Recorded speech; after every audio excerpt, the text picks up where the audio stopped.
یہ صورت حضرت صلی اللہ علیہ وآلہ وسلم کے مدینہ منورہ ہجرت فرمانے کے بعد ابتدائی سالوں میں نازل ہوئی اور اس کا اکثر حصہ جنگ بدر کے بعد نازل ہوا تھا۔ یہ وہ وقت تھا جب مدینہ منورہ کی نوزائیدہ مسلمان ریاست مختلف مسائل سے دوچار تھی۔ زندگی کا ایک نیا ڈھانچہ ابھر رہا تھا جس کے لیے مسلمانوں کو اپنی عبادات کے طریقوں اور اخلاق و معاشرت سے متعلق تفصیلی ہدایات کی ضرورت تھی۔ دشمن طاقتیں اسلام کی پیش قدمی کا راستہ روکنے کے لیے سر توڑ کوشش کر رہی تھیں اور مسلمانوں کو اپنی جغرافیائی اور نظریاتی سرحدوں کی حفاظت کے لیے نت نئے مسائل کا سامنا تھا۔ سورہ نساء نے ان تمام معاملات میں تفصیلی ہدایات فراہم کی ہیں۔ چونکہ ایک مستحکم خاندانی ڈھانچہ کسی بھی معاشرے کی بنیاد ہوتا ہے، اس لیے یہ صورت خاندانی معاملات کے بارے میں مفصل احکام سے شروع ہوئی ہے۔ چونکہ خاندانی نظام میں عورتوں کا بڑا اہم کردار ہوتا ہے، اس لیے عورتوں کے بارے میں اس صورت نے تفصیلی احکام عطا فرمائے ہیں اور اسی لیے اس کا نام سورہ نساء ہے۔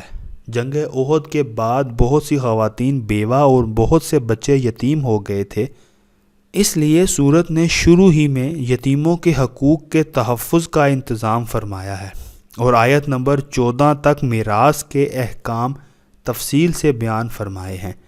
زمانہ جاہلیت میں عورتوں کے ساتھ طرح طرح کے ظلم ہوتے تھے۔ ان مظالم کی ایک ایک کر کے نشاندہی کی گئی ہے اور معاشرے میں ان کا خاتمہ کرنے کی ہدایات دی گئی ہیں۔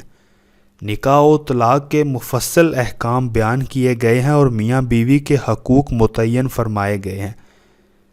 یہ مضمون آیت نمبر 35 تک چلا ہے، جس کے بعد انسان کی باطنی اور معاشرتی اصلاح کی طرف توجہ دلائی گئی ہے۔ مسلمانوں کو عرب کے صحراؤں میں سفر کے دوران پانی کی قلت پیش آتی تھی، لہٰذا آیت 43 میں تیمم کا طریقہ اور آیت 101 میں سفر میں نماز قصر کرنے کی سہولت فراہم کی گئی ہے۔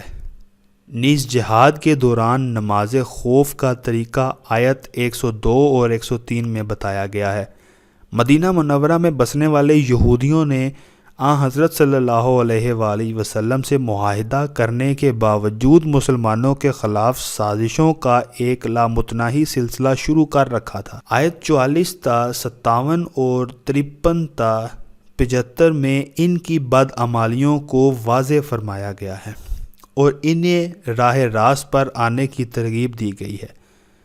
آیت 171 تا 175 میں ان کے ساتھ عیسائیوں کو بھی خطاب میں شامل کر لیا گیا ہے اور انہیں تثلیث کے عقیدے کے بجائے خالص توحید اختیار کرنے کی دعوت دی گئی ہے۔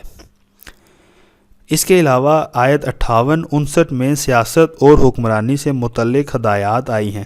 منافقین کی بدعمالیاں آیت 60 تا 70 اور پھر آیت 137 سے 152 میں واضح کی گئی ہیں۔ آیت 71 تا 52 نے جہاد کے احکام بیان کر کے منافقین کی ریشہ دوانیوں کا پردہ چاک کیا ہے۔ اسی سیاق میں آیات 92 اور 93 میں قتل کی سزائیں مقرر فرمائی گئی ہیں۔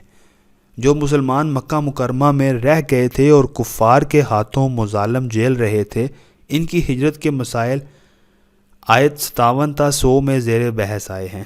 اسی دوران بہت سے تنازعات حضرت صلی اللہ علیہ وآلہ وسلم کے سامنے فیصلے کے لیے لائے گئے۔ آیات 105 تا 115 میں ان کے فیصلے کا طریقہ آپ کو بتایا گیا ہے اور مسلمانوں کو آپ کا فیصلہ دل و جان سے قبول کرنے کی تاکید کی گئی ہے۔ آیت 116 تا 126 میں توحید کی اہمیت واضح کی گئی ہے۔ خاندانی نظام اور میراث کے بارے میں صحابہ کرام نے حضرت صلی اللہ علیہ وآلہ وسلم سے متعدد سوالات پوچھے تھے۔ آیات 127 تا 129 اور پھر 176 میں ان سوالات کا جواب دیا گیا ہے۔